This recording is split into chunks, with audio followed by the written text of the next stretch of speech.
नमस्कार, मैं मनीष मिस्त्री। स्वागत है आपका मनीष मिस्त्री चैनल पर। और आज हम डिस्कस करेंगे मेंसुरेशन पार्ट 5। दोस्तों, सबसे पहले मैं आपसे यह रिक्वेस्ट करूंगा कि यदि आपने मेंसुरेशन का इंट्रोडक्शन क्लास नहीं देखा है तो वो आप बिल्कुल देख लीजिए, क्योंकि इंट्रोडक्शन क्लास में मैंने मेंसुरेशन की उस हर बारीकी को बताया है और बेसिक चीज़ें बताई हैं जो कि आपको जाननी बहुत ज़रूरी हैं, तभी जा कर के आप कंपटीशन में बहुत कम समय में किसी भी प्रश्न को सॉल्व कर सकते हैं। तो चलिए अब हम यहाँ प्रश्न पर आते हैं। प्रश्न कहता है कि यदि किसी वृत्त की त्रिज्या 100% बढ़ा दी जाए तो उसके क्षेत्रफल में कितना प्रतिशत की वृद्धि होगी या बढ़ेगा। कह रहा है कि यदि किसी वृत्त की त्रिज्या 100% बढ़ा दी जाए तो उसके क्षेत्रफल में कितना प्रतिशत की बढ़ोतरी होगी। वृत्त का क्षेत्रफल का फॉर्मूला हम जानते हैं कि पाई आर स्क्वायर होता है। वृत्त के क्षेत्रफल का फॉर्मूला होता है पाई आर स्क्वायर। यानी कि अगर हम वृत्त का क्षेत्रफल निकालेंगे और त्रिज्या हमारे पास 100% बढ़ा दिया गया है तो वृत्त के क्षेत्रफल में 2 बार त्रिज्या 100% बढ़ेगा। तो यहाँ पे पाई आर स्क्वायर में 2 बार, यानी कि एक बार 100% और दूसरा बार भी 100% त्रिज्या बढ़ रहा है। यानी कहने का अर्थ यह हुआ कि यदि एक ही वस्तु पर 2 बार वृद्धि हो रहा है तो ए बी फॉर्मूला उसमें लगता है। मैंने ये आपको पहले ही बता दिया है और ये प्रतिशत चैप्टर में भी मैंने ये बात आपको बताया है कि अगर एक ही वस्तु पर 2 बार घटना घटे तो ए बी फॉर्मूला लगे। यदि एक ही वस्तु पर 2 बार घटना घटे तो ए बी फॉर्मूला लगे। तो ए बी फॉर्मूला होता है आपका A plus A into B by 100, और ये आपका फॉर्मूला होता है। और हाँ, प्रतिशत वृद्धि होगा तो प्लस, और अगर कमी होगा तो माइनस हो जाएगा। तो इस क्षेत्रफल में वृद्धि हो गया 100 + 100 + 100 गुने 100/100। तो 100 + 100 जोड़िएगा तो 200, और यहाँ से ही कटा दीजिएगा तो आपको +100। तो 200 और 100 को जोड़िए तो 300% की वृद्धि हुई। चलिए आगे बढ़ते हैं। क्वेश्चन कह रहा है कि यदि एक आयत का परिमाप 34 सेंटीमीटर और विकर्ण 13 सेंटीमीटर है तो उसका क्षेत्रफल कितना होगा। तो आयत का परिमाप का फॉर्मूला होता है 2 × L + B। तो हमने लिख दिया कि 2 × L + B बराबर 34। उसके बाद L + B बराबर 17, क्योंकि 2 से आपका 34 17 बार में कटेगा, 17 दूनी 34। उसके बाद आयत का विकर्ण का फॉर्मूला हमने आपको बताया है कि L² + B² अंडर रूट हो जाएगा। तो L² + B² अंडर रूट आपका क्वेश्चन में दिया हुआ है विकर्ण 13 सेंटीमीटर, तो बराबर 13 सेंटीमीटर। यहाँ से अंडर रूट हटेगा तो L² + B² बराबर 13²। इस तरह से 13² 169 हो जाएगा, यानी L² + B² बराबर 169। अब यहाँ पे हम जानते हैं कि L² + B² को हम लिख सकते हैं L + B का होल स्क्वायर। तो इसका फॉर्मूला होता है L² + B² + 2LB। तो यहाँ L + B दिया हुआ है 17, 17² हो गया।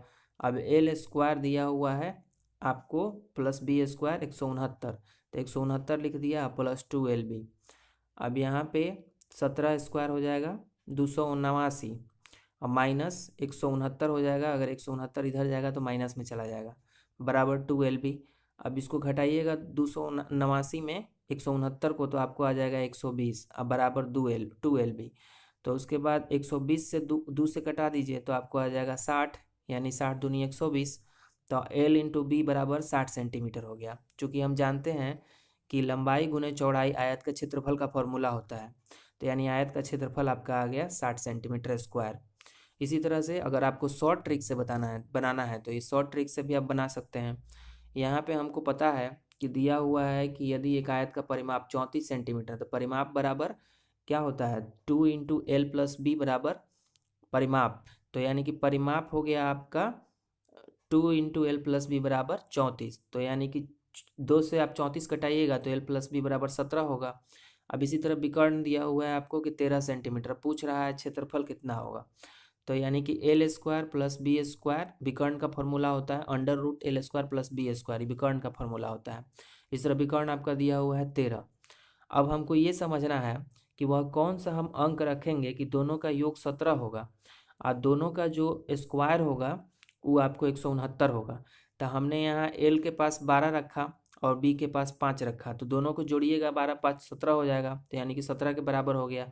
और अगर 12 का स्क्वायर करिएगा तो 144, और 5 का स्क्वायर कीजिएगा तो 25, यानी कि 144 और 25 जोड़िएगा तो 169 आ जाएगा। तो इस तरह से 12 5 वह संख्या होगा। और 12 5 को गुना कीजिए, क्योंकि लंबाई गुने चौड़ाई बराबर आयत का क्षेत्रफल होता है। तब 12 5 60 हो जाएगा, यानी 60 सेंटीमीटर स्क्वायर आपको आयत का क्षेत्रफल आपको मिल गया। यही तो क्वेश्चन में पूछ रहा है। चलिए अब आगे बढ़ते हैं। अगला प्रश्न कह रहा है कि किसी आयताकार मैदान का विकर्ण 50 मीटर है तथा इसकी एक भुजा की लंबाई 48 मीटर है। यदि उस मैदान के घास को काटने का प्रति वर्ग मीटर 24 रुपया खर्च गिरे तो उस आयताकार मैदान के घास को काटने का कुल खर्च क्या है। ध्यान दीजिएगा, प्रश्न कह रहा है कि किसी आयताकार मैदान का विकर्ण 50 मीटर है तथा इसकी एक भुजा की लंबाई 48 मीटर है। यदि उस मैदान के घास को काटने का प्रति वर्ग मीटर 24 रुपया खर्च गिरे तो उस आयताकार मैदान के घास को काटने का कुल खर्च कितना है। तो आयताकार मैदान का लंबाई जो है वो दिया हुआ है 48 मीटर। देखिए यहाँ पर 48 मीटर लंबाई दिया हुआ है, और उसके बाद दिया हुआ आयत का विकर्ण, तो आयत का विकर्ण आपको दिया हुआ है 50 मीटर। इस तरह से अगर एल बराबर 48 मीटर है तो आयत का विकर्ण का फॉर्मूला होता है, किसी भी विकर्ण को निकालने का फॉर्मूला होता है √L² + B², जो कि आपको 50 प्रश्न में दिया हुआ है। अब यहाँ पे अंडर रूट को अगर हटाइएगा इस तरफ तो स्क्वायर हो जाएगा 50 का, तो 50 का स्क्वायर यहाँ कर दिए। एल हमारा दिया हुआ है 48, तो यहाँ 48 स्क्वायर कर दिए। सॉरी, गलती से मैंने यहाँ 98 स्क्वायर लिख दिया है, 48 स्क्वायर है, ध्यान दीजिएगा। प्लस B² बराबर 50, यहाँ पे 48 स्क्वायर है, ध्यान दीजिएगा ये। तो इस तरह से आपका B² बराबर हो जाएगा, चूँकि 48 स्क्वायर हो जाता है 2304, और 2304 माइनस में आएगा, इधर आएगा तो 2500 माइनस 2304 हो गया। अब यहाँ पे आपको घटाइएगा 2500 को 2304 में तो आ जाएगा 196, और यहाँ से B² हटाइएगा तो ये अंडर रूट हो जाएगा 196। तो 14 का वर्गमूल होता है 196, तो B का आपको आ गया 14। अब इस तरह मैदान का क्षेत्रफल पूछा था, तो मैदान का क्षेत्रफल तो एल हमको पहले से मालूम है कि 48 है। अब बी हमारे पास आ गया है 14, तो 48 गुना 14 कर दीजिए। 48 गुना 14 जितना आएगा उतना में 1 मीटर स्क्वायर का खर्च आ गया आपको 24 रुपया। तो 48 गुने 14 मीटर स्क्वायर का खर्च कितना होगा, तो 48 गुने 14 गुने 24, यानी कि 16,128 रुपया जो होगा वह घास को काटने का कुल खर्च आएगा। चलिए आगे बढ़ते हैं।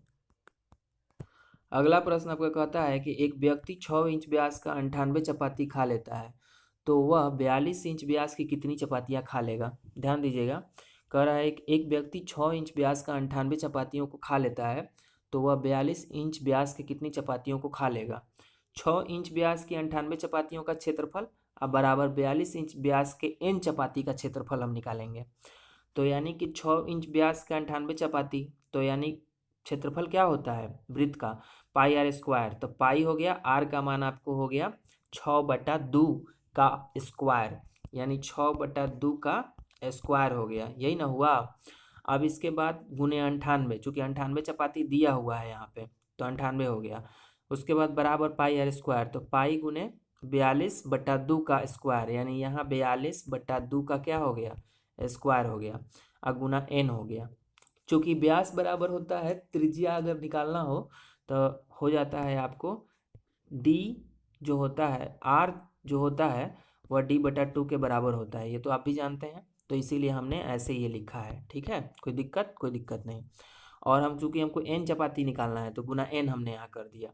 अब यहाँ पे अगर इसका स्क्वायर निकाल के आप इसको कटाइएगा तो ये तो दोनों कैंसिल हो जाएगा, इसीलिए हमने क्या किया कि इतना ही बस यहाँ पे लिखा है। बात समझ गए, यानी कि 6 स्क्वायर और 42 स्क्वायर। चलिए आगे देखिए, 36 स्क्वायर हो गया 6 स्क्वायर का, और गुना 98 हो गया, और ये पाई कट गया आपका, और यहाँ पे बराबर 42 गुने 42 और गुना n हो गया।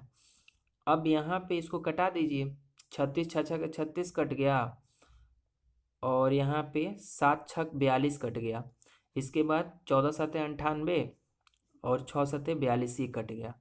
इस तरह से आपको काट के दोनों आ गया, ये 7 7 49 और ये 6 दूनी 12, तो कटने के बाद ये आपका n बराबर 2 आ गया, यानी कहने का मतलब कि 42 इंच व्यास का वह 2 ही चपातियों को खाएगा। ठीक है, चलिए यहाँ पे कैलकुलेशन आप कर लीजिएगा, आगे बढ़ते हैं। अगला प्रश्न कहता है कि 14 सेंटीमीटर त्रिज्या वाले एक वृत्त की वृद्धि ज्ञात कीजिए। यदि त्रिज्या में 7 सेंटीमीटर की वृद्धि की जाती है 14 सेंटीमीटर त्रिज्या वाले एक वृत्त की परिधि में वृद्धि ज्ञात कीजिए यदि त्रिज्या में 7 सेंटीमीटर की वृद्धि की जाती है। पुराने वृत्त की त्रिज्या सबसे पहले देखिए कितना दिया है, 14 सेंटीमीटर दिया हुआ है। तो पुराने वृत्त की परिधि कितना हो जाएगा, 2 पाई आर, यानी 2 पाई आर कितना दिया है 14 सेंटीमीटर, तो गुना 14, 14 दूनी 28 यानी 28 पाई सेंटीमीटर। अब वृद्धि कितना है, 14 में 7 का वृद्धि हुआ है, तो यानी नए वृत्त की त्रिज्या, तो 14 + 7 तो 21 सेंटीमीटर। तो नए वृत्त की परिधि निकाल लीजिए, तो 2 पाई आर परिधि का फॉर्मूला, तो यानी कि 2 पाई और ये 21 हुआ है नए वृत्त का जो त्रिज्या है, तो गुना 21 कर दिया हमने, 21 दूनी 42 पाई सेंटीमीटर हो गया।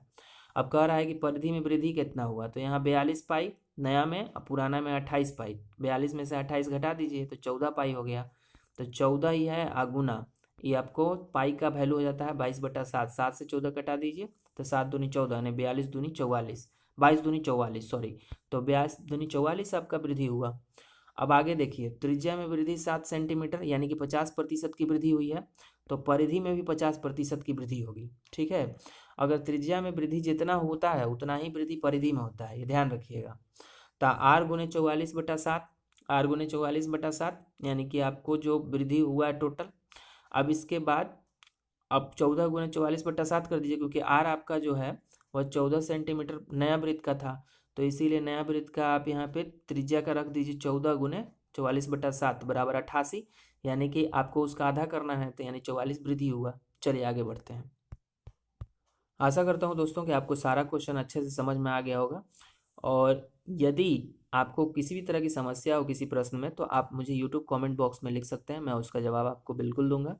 और हाँ, आप वीडियो को जब भी देखिएगा तो उसको पहले इंट्रोडक्शन क्लास देखिए, उसके बाद पार्ट 1, पार्ट 2, पार्ट 3, पार्ट 4, इस तरह से वीडियो को देखिएगा, आपको हर चीज़ समझ में आएगा। और यदि आपको वीडियो पसंद आता हो तो आप चैनल को सब्सक्राइब कीजिए, वीडियो को लाइक कीजिए, कमेंट कीजिए और मैक्सिमम शेयर कीजिए, ताकि जो बच्चे फ़ी वगैरह नहीं पे कर सकते हैं कोचिंग सेंटर के लिए, उनको भी फ़ायदा हो और वो भी जॉब प्राप्त कर सकें। चलिए, तब तक के लिए धन्यवाद।